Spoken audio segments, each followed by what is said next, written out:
Hello and welcome to the Expat Reality Podcast. I'm your host, Annie. And I'm your host, Steve. And in this podcast, we're going to explore the reality of living life as an expat in Australia and what it really means to feel like you belong.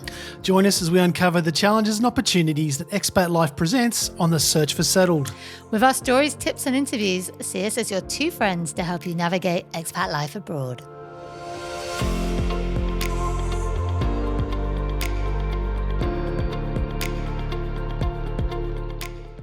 Just to let you know, this video podcast series is brought to you by the team at Auric Migration and Mobility. Now, Auric have helped us personally with my visa process to Australia, and we only know too well how difficult the entire process can be if you're doing it by yourself. They have also helped hundreds of our followers, and they're offering our listeners an initial assessment for free.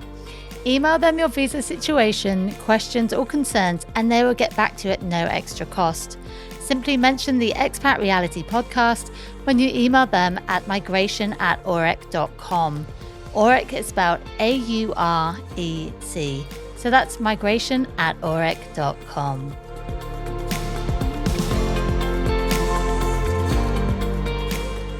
Welcome, everybody, to our very first episode of the Expat Reality Podcast. I cannot believe the day has finally come and we're here. We've been waiting a while to put this in this podcast in action, so it's super exciting. We're finally here. Do you know, I think it was back in 2019 when we actually put it out to some of our readers from our blog called London and Sydney, which we'll talk about in a minute. But we asked them about podcasts and everyone was like, no, I don't really listen to them.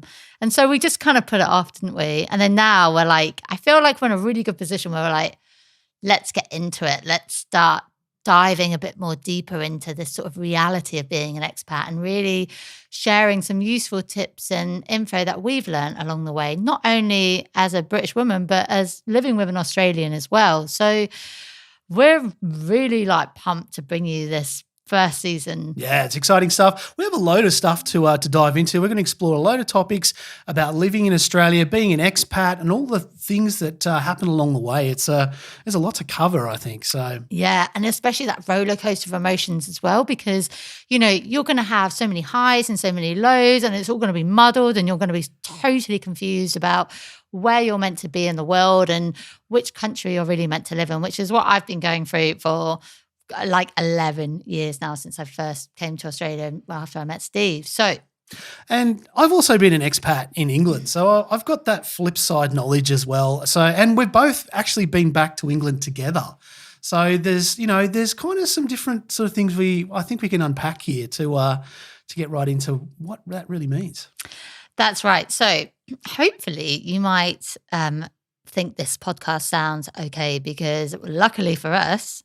Yeah, I was actually in a previous life, I was actually a sound engineer. So hopefully this sounds all right, which is a kind of a hope of mine. So I think, Steve, you need to share with the audience your little claim to fame when you're a sound engineer. Okay. So, well, I was I'm a live sound guy, right? So I did Mental as Anything, which you might know is a kind of popular 80s band, and a few different other kind of, acts around that sort of era. So, I don't know if anyone will know. Maybe you might not know that, who they are. But anyway, so, but anyway, I don't know if you know Home and, of course you know Home and Away, right?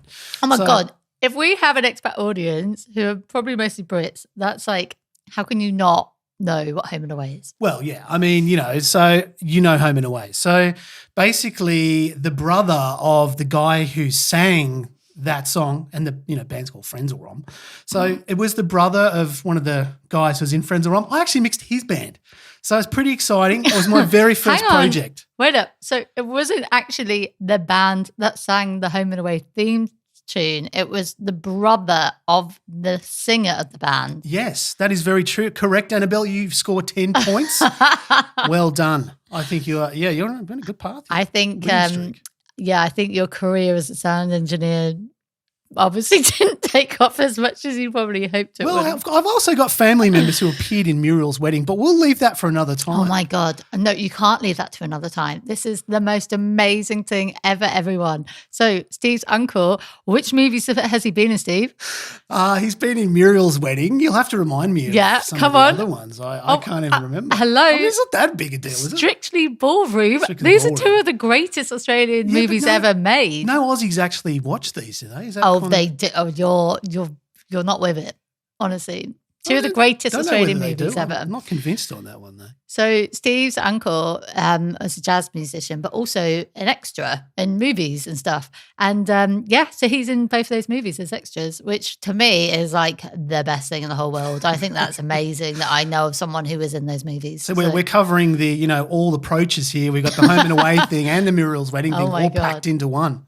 And also, you might be able to hear that I obviously have a radio voice because I've spent a long time working in radio, not as a presenter, but I did do voiceovers from time to time. So I think my voiceover voice might come out once in a while. Who knows?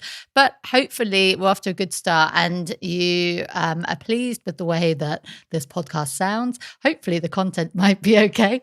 But we'll just see how that goes. So I think we should get into London and Sydney because we did just quickly mention that before. And that is one of the reasons, well, that is really the main reason why we're starting this podcast. So if you aren't familiar with Londoner in Sydney, and that is a website that we started back in 2014, which was a completely different site back then to what it is now.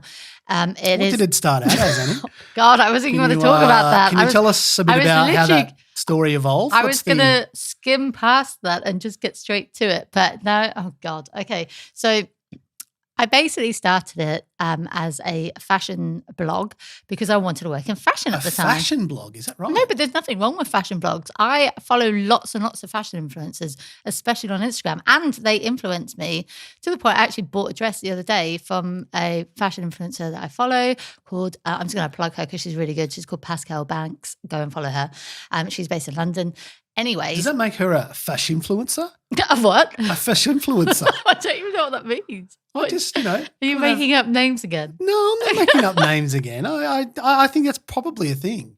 Like a spinfluencer. What? There's another one. Oh my God, you're totally detouring. We're detouring big time. Anyway, so I started the site as a fashion blog, which we won't go into now because we'll talk a bit more about that in another time. But the point is, after like a couple of years, it then became an expat site, more for like helping people move to Australia and giving them sort of tips on how I applied for the various visas that I came to Australia on.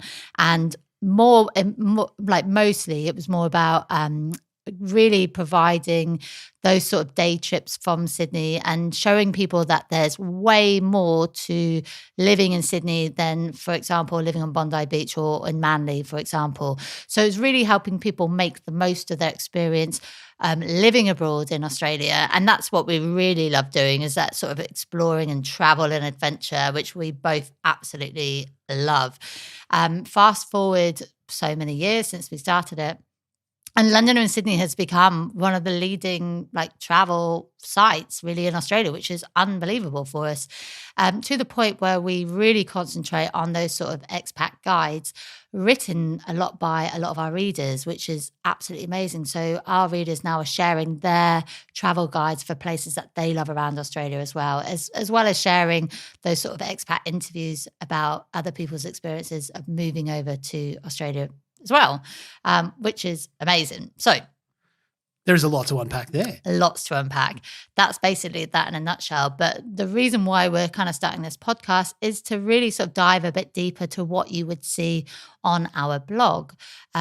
So it's basically really unpacking more of these sort of topics that relate around being an expat and living in another country, which we feel like the podcast platform is probably the best one to really showcase that as well. Yeah, I think it really, engages people in a different way. I think other than just having a website, it feels a bit more kind of like a space to sort of share some more sort of probably detail around kind of different things. So, yeah.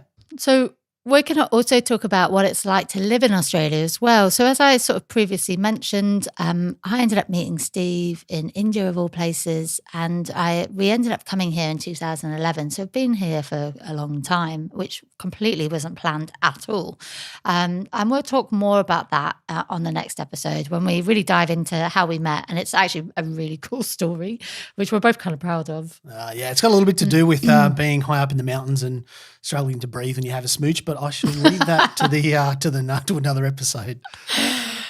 Yeah, so we're going to talk about all the visas as well because, I've been in Australia on a couple of working holiday visas, partner visas, and most recently, I finally got to the point where I took my Australian citizenship test, which is the most amazing feeling ever to get to that point. If you didn't know, you have to take a test over here to pass your Australian citizenship. And we're going to talk way more about that in another episode. And I cannot wait to quiz Steve on some of those questions. So just bear in mind. I had a little sneak peek at some of those questions and they are pretty tricky. I will admit they're not the sort of standard questions, you'd say like, what's the name of the guy who loves chasing crocodiles and, says, oh, look at that over there. It's nothing like that. So it's not that sort of thing, or you might say maybe it's something to do with what is Australia's favourite beer. And what is Australia? Because if you're a Brit in England, you're probably going to think that Australia's favourite beer is Foster's, right? So should we clear this one up now? Let's just clear this up right here and now. If you're drinking Foster's in this country, in Australia, you're probably not going to be very welcome in many places because people just don't drink it. They're not into it. They don't like it. It does taste a little bit similar. Not that I've ever drunk it, but probably to urine of a cat. So I would say, therefore, you can probably steer away from it. Do they actually serve Foster's here? I don't think I've ever seen it. I believe it's in bars who are unable to secure themselves a decent supply. There's so many things like that. There's like a hair brand in the UK called Aussie. Was it Aussie Hair Miracle or something? And whenever I go back to England and I see that, and I'm like, oh yeah, we don't get that in Australia. But yeah, it's a pretend. I don't know if it's pretend, but it's an Australian thing. Like most other countries, they export things they don't really want in their own place, in their own backyard. That's how it kind of works. Oh my God, it's like going down a bit of a tangent now, but it's like the Australian shows back home that of like people moving to Australia. I can't remember what they're called. Is it like Wanted Down Under or something? But we don't get it over here. Well, I don't think we do. I have never seen it, but I'd love to. I find that so fascinating to watch people moving to Australia from the UK. But actually, on that topic as well, we're going to do an episode about when me and Steve were actually on a TV show called House Hunters International, which you may have heard of because it's now in Australia. But when we were on that show, that was before it was on over here. So we just thought we were doing a show for America. And that was a really fascinating experience to do something like that. So we're going to we have some secrets. Oh my God, we're going to share everything. We have some secrets. We'll share everything that happened definitely on that TV show. Yeah. Interesting listen. Yeah, definitely. Oh my God, that's going to be so funny. I was just thinking about the bench tops. Do you remember? Oh, the bench tops. Yeah. Well, in that episode of House Hunters, okay, we'll give you a little sneak preview. There was kind of like this moment when we were told by the producers we had to pick something we like about each of the places.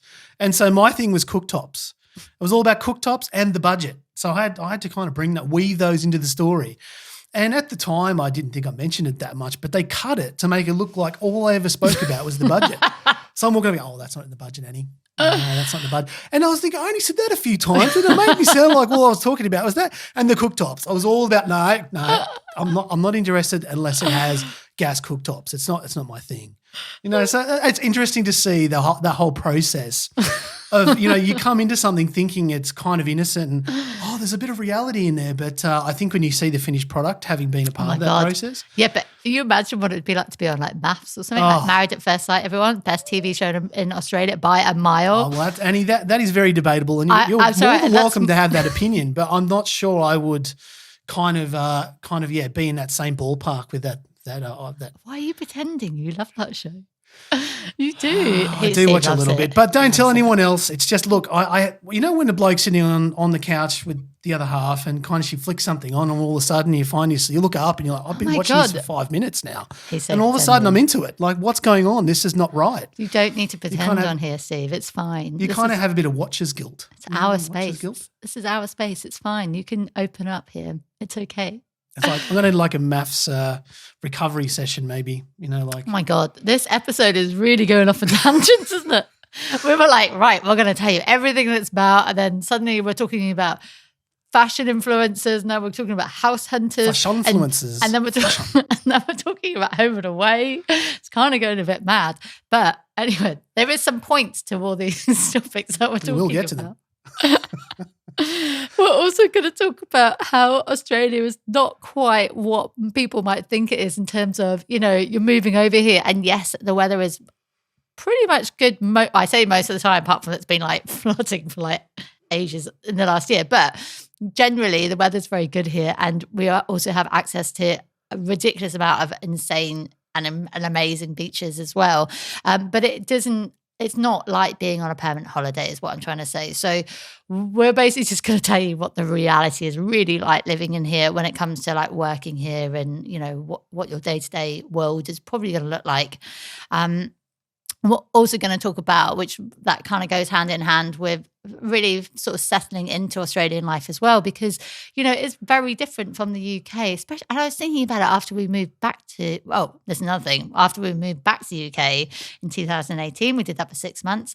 And I tried to sort of fit in that Australian lifestyle that I had back into the UK, and it really didn't work. And what I mean by that is, a lot of Aussies get up very, very early. So they get up like as soon as the sun rises, and you'll go down the beach and it'll be packed. And yeah, like 5:30 in the morning is like prime time. It's bumper to bumper. People are out. Like everyone's, doing something early in the morning, and that's very different. Especially like People down. are probably getting home in the UK. Yeah, time, exactly. so. And especially like Bondi Beach, it's amazing down there. And the sunrises in Bondi are absolutely incredible.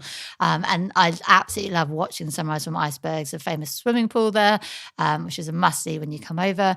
But that's the thing, everyone gets up early, which means that most people go to bed early as well. So it's really adjusting to that lifestyle where, like Steve said, I remember trying to go for a jog in the morning when we lived in Brighton back in 2018, and there were still people like out partying, and I didn't feel too safe, to be honest. But still boozing it from the night. Yeah, and so it is a very, very different lifestyle over here. But it has its pros and it has its cons as well, which is what we're going to dive into talking more about. We're also going to talk about what it's like trying to make friends as well. So, when you move your life to another country or another city, it doesn't really matter where you are. It's always going to be a struggle to try and fit in and make friends as well. So we're really going to dive in deeper into that topic as well, and try and give you some tips and advice on how to really settle in as quickly as you can. Yeah, I think when you first move abroad, or it's quite tricky to kind of build that network of friends and sort of find yourself and kind of find what works for you. I guess it's pretty daunting, and especially when you're leaving probably a whole pre-built network of friends, and suddenly you're landing in a place and and imagine what that's like for families as well, especially with people with young children, when you don't have that support network with your parents or friends anymore. So that can be very challenging for a lot of people. And also, I think when you move, especially moving up to Australia, like I said, it's quite a different lifestyle over here. So you might find that you suddenly have different sort of hobbies and stuff that you want to get into. So it's a really interesting experience on what that sort of lifestyle looks like. We are also going to talk about what it's like living regionally in Australia as well. So we've been super lucky over the last few years since COVID. We ended up living in Queensland, which is where we are now. So we're now based on Sunshine Coast, but we did live even more remotely in a beautiful town called Agnes Water in 1770. Yes, there is a town called 1770. That's right. It's the only town in Australia with a numeric name. Is it the only town in the world with it? I believe it Maybe might it be. might be. I think there is something in that. So sometimes living regionally doesn't work out as much as what you think it would. And although there are lots of pros and cons, it can be a completely different experience. And we have spent the last 3 years now living regionally. And so I feel like we've got lots of sort of tips and insights into what our journey has been like during that experience. Yeah, we've seen the inside mechanics of it all. So, yeah, it'd be great to share those with you. Absolutely. We're also going to talk about another big topic that has actually brought us quite a few readers and followers, and that is dealing with gut issues in Australia as well. So we both suffer from really bad gut issues, mainly in Australia, and we have been literally trying to figure it out for years as to what is going on. We have actually recently had a bit of a breakthrough in terms of how to live a bit more of a manageable lifestyle, which we cannot wait to share with you. So we've got a whole episode coming up very soon about what our what our gut issues have been looking like. I mean, yeah, it's an interesting topic. I think it's kind of people out there when, you do move somewhere else. I mean, there's a whole sort of colony of bacteria that kind of, live in your stomach. And when you move somewhere else, somewhere new, that gets a bit sort of muddled up. And I think there's a lot to unpack. That's my favorite word of the week, actually. But yeah, I think there's a lot to explore there. So as far as gut issues are concerned, I think a lot of people are struggling with this, but don't quite know like what is causing it.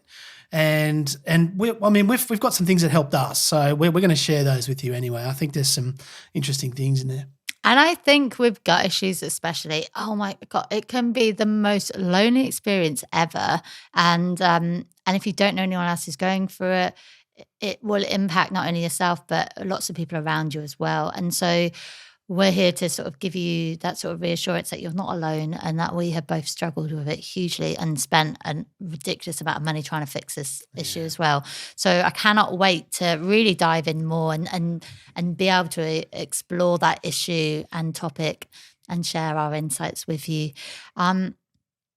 We're also going to talk about some of our favourite places we've been to, not only in Australia, but around the world, because we've got some like really funny travel stories to share. Oh, yes. I love travel. I really do. It's one of my favourite things to do in the whole world. I love exploring new cultures and going and seeing amazing things and tasting amazing food, meeting awesome people. I mean, the list goes on. So I think, there's some really cool stories that we'd love to share with you. And I'll also supply some of my tips. Yeah, I've got some pretty cool tips, some pretty cool travel hacks I think you might be interested in. Steve has tried every type of travel pillow out there. Do you remember when you bought the neck one? I could do a whole episode on travel pillows. I really could. So, travel pillows are a bit of a science in themselves. So I'm not going to go into it here, but there's a bit of a trick, and it involves more than one travel pillow hint. Oh yes. So yes, and you'll especially need that, especially you're going to need that when you are traveling to and from Australia back to your home country, and everyone knows what that flight looks like and how we all sort of dread it. But we're also going to talk about what it's like to settle between two countries, which is a big problem for most expats in the world.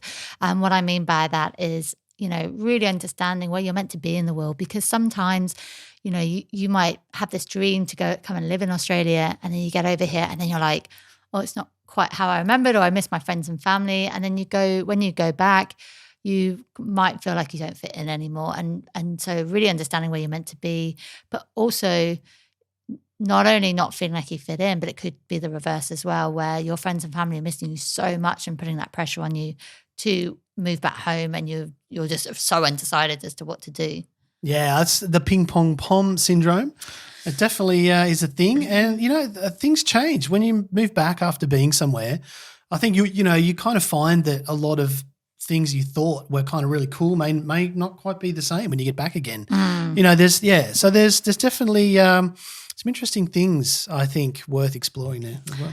And I think it's worth mentioning as well that it's very easy when you move to another country how to compare everything. So you're comparing the costs, and obviously when you come to Australia, you're like, oh my God, food is so expensive here when you're doing your weekly shop. I was just looking back at an old blog post that said that our weekly shop when we lived back in England was £60 a week from Aldi.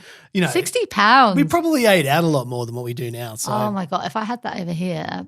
But anyways, and that brings me to the fact that we are going to be talking a lot about becoming a ping pong pom. If you haven't not heard of that term before, that means when you move to Australia, then you move back home and then you come back to Australia again, hence the word ping pong. So you're like going back and forth. Ping-ponging. Yeah. Ping-ponging. And so we're going to talk about our personal experience. So we ended up going back to England in 2018, which was kind of on a whim because we were traveling at the time and we were heading to England anyway for like a short stop, but we decided we were actually going to stay and live there permanently. But after lots of unfortunate circumstances, we ended up moving back to Australia within 6 months. So we've now been back for 4 years. I was lucky enough to go back in 2019 for another trip just to visit friends, which was really, really lovely. But it was so fascinating to go back again in 2019 after living there. And I realized so much about that experience, which I cannot wait to share with you, like what that whole journey was like with moving back. Sneak preview, like there's some things that we really loved and there's some things that we kind of didn't love so much. So I'm just going to explore the things that we loved first. And basically that involved going back to a really good like English pub because like they just don't know how to do pubs like they do in England, like here in Australia. I mean, it's just that is a whole like ecosystem within itself. And I think, you know, I really like a good English pub and yeah, they're really kind of hard to find here. You know, and I think, you know, on the flip side, there are things like, you know, enjoying the beach and things like that you don't have, like when you go back there and kind of that beachy, fresh lifestyle where you've got a lot of really nice fresh foods and acai bowls and all that sort of stuff that I really like as well. So acai bowls, because you can't get them anywhere else. No, but not like you can here. Like they're not like, they don't have acai like oh my gosh, bowls like over in the UK like that. Here, they're a different thing. So now we know that our basis around where we live is acai bowls and beer. Two things that need to be like, you know, existing in the same place, you know. But obviously, wherever you live, there's always going to be pros and cons everywhere. Trust me, we have been searching for our place in the world since we pretty much met. Maybe that's my thermometer, like the, you know, the acai beer thermometer. And like it's got to be sitting right in the middle. Which would you go for first, beer or acai? Well, probably beer first. And then have the acai sitting on top of the beer. Like, okay, yeah, anyway. Put it first, it's wrong. Not a good thing. Bad move. All right. So what have we got next, Annie? What's next on the But what was I going to talk about? Like, I think the one thing that we're also going to talk about on the very flip side of it is expat guilt as well, which I shouldn't be laughing about right now because it's actually like something that everyone struggles with. I'm sure they do because I certainly have. I know that. So I should stop laughing. So you know, when people move, you know, to another country, there's like kind of the feeling of guilt from, you know, that you're leaving your friends and family and all that sort of thing. You know, like it's yeah. It's basically, I think, you know, when I moved over here, it wasn't supposed to be permanent, which doesn't really matter at the end of the day. But what I'm trying to say is it's like there are going to be lots and lots of moments that you're going to miss out on when you become an expat, especially in Australia because it's so far away from the rest of the world. And like I missed seeing a lot of my friends get married. I've missed people having babies. I've missed out on all those sort of events and special occasions that I probably should have been there for. And when I have been back, there is that sort of disconnect that I'm like, oh, like this child doesn't know who I am, but they really should. And you know, you have a couple of weeks to try and fit in as much as you can to spend that time, quality time with them before you're back on that plane again. And that can become very, very taxing and really upsetting for a lot of people when you're having to constantly come and go and leave them. If you do actually are fortunate enough to get back on that plane to go back and see your loved ones, because especially with COVID, like a lot of people didn't get to go back. And especially around those crucial moments when people did lose family members, which I absolutely cannot even begin to imagine how awful that must have been for them. So we're going to explore a lot more about the sort of expat guilt side as well. And finally, we're going to be talking about learning how to settle, which is the most fundamental part about being an expat, is really trying to figure out where you're meant to be in the world and how you can settle and make the best of your new life abroad. there's a lot of things people look for when they move somewhere new, and people have got different ideas about what they sort of foresee as their kind of, best case life where they're moving to. So, that's different for everybody. But, it's really good to find a place where you fit in, that you feel like you've got a good network of people to depend on, where you just like a member of a community. And I think that's something that's really like, people are really searching for that these days. Well, I think anyway. I think community is so much more apparent now than ever because COVID really taught us all that isolation is not good for anyone's mental health at all. And it's so important that you find your, I don't want to say tribe, but I'm going to say it because I did just say it. You said tribe, Annie. God. Have you found your tribe? Oh, stop. But finding your people around you who you really connect with and you get on really well with. And that's something that was really hard for us when we left our little small town of Agnes Water, because we found a really good group of people there. And we ended up leaving just because we really missed sort of exploring and traveling and having access to lots of places to see, which we had literally seen everything we could in that area. And that's the trade-off, is that you kind of either have the community or, where it's a smaller, group of people in an area, or you've got this kind of more kind of disconnected, it's like city life. So yeah, it is a series of trade-offs. And I think, there's positives or pros and cons in each of those, really. But I think also it's about discovering what you're really interested in as well. I'm just going to say one more thing about this, but I remember one of your friends, and he came back, he's Australian, he came back from Europe, I think, after traveling for a while, and he was living in Manly, but he didn't know anyone. So don't expect it's just for expats. This is for anyone and everyone. That's a really good point, actually. And he didn't know anyone, and he was walking past the volleyball nets on Manly Beach, which if you're not aware of, there's these really famous volleyball nets, like you'll see all pretty much down the side of Manly Beach in Sydney. And one day he just stopped there and just joined in. He'd never played volleyball before. Was he even sporty? I don't even know. But a little bit. But yeah, so he just like jumped on in and started playing, and they were super welcoming. And during that experience, he met loads of people, not only Australians, but lots of other sort of expats and backpackers who were also playing at the same time.